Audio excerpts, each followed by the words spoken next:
ओम नमो भगवते वासुदेवाय नमः। कार्तिक मास की आपको हार्दिक शुभकामनाएं।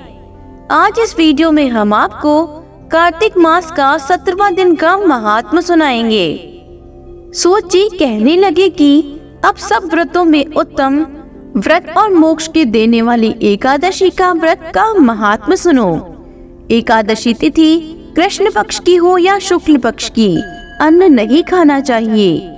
जो एकादशी को अन्न खाता है वह पापों का भक्षण करता है। एकादशी का व्रत माता के समान उसकी रक्षा करता है। नारद जी कहने लगे कि राजन, अब एक इतिहास सुनो। नर्मदा के तट पर गालव ऋषि का अति शोभायमान आश्रम था। गालव का भद्रशील नाम का एक पुत्र था जो विष्णु का परम भक्त था। वह बालकों के साथ भगवान की मूर्ति बनाकर पूजन किया करता था। साथ ही बालकों को उपदेश दिया करता था कि वह भी भगवान का पूजन करें तथा एकादशी का व्रत रखें। बालक भी उसका उपदेश सुनकर वैसा ही किया करते थे। अपने पुत्र के चारित्र को देखकर एक समय उसके पिता गालाई ऋषि ने उससे पूछा, भद्रशील, तुम सदैव भगवान विष्णु की पूजा में लगे रहते हो, यह उपदेश तुमको किसने दिया? यह बात सुनकर भद्रशील कहने लगा कि पिताजी, मैं आपको अपने पूर्व जन्म का वृतांत सुनाता हूँ।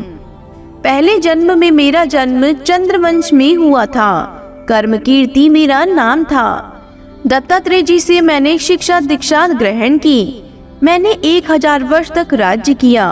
उस काल में मैंने अनेक धर्म तथा पाप के कर्म भी किए, परंतु दैववश मैं पूरी संगत में पड़ गया और वेद मार्ग छोड़कर पाखंड मार्ग पर चल पड़ा।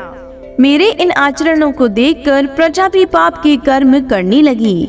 इस प्रकार धर्मशास्त्रों की कथा अनुसार प्रजा के पाप का छठा भाग मुझको भी मिलने लगा।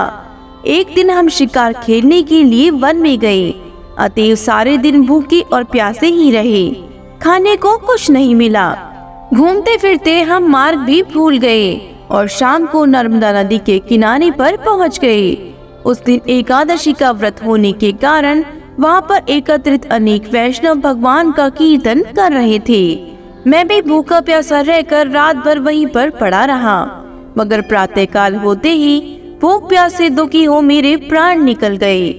उसी समय यमराज के दूत मुझको पापी समझकर मारते पीटते यमराज के पास ले गए। यमराज ने चित्रगुप्त से मेरे सब पाप और पुण्य का लेखा मांगा। तब चित्रगुप्त जी ने विचार कर कहा, इसने एकादशी का व्रत किया था, उसी से इसके प्राण निकल गए। इस कारण इसके समस्त पाप क्षय हो गए। यह सुनकर यमराज तत्काल अपने सिंहासन से उठकर खड़े हो गए और हाथ जोड़ मुझसे बोले, क्षमा करना, हमसे भूल हो गई। साथ ही मुझको नमस्कार भी किया।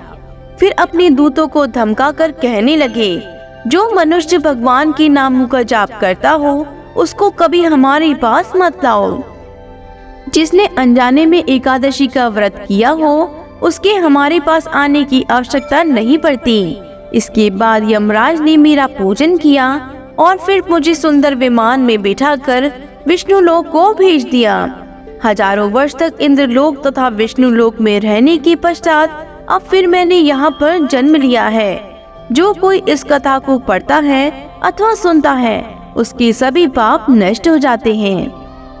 इसी के साथ 17वें दिन का महात्म संपूर्ण होता है।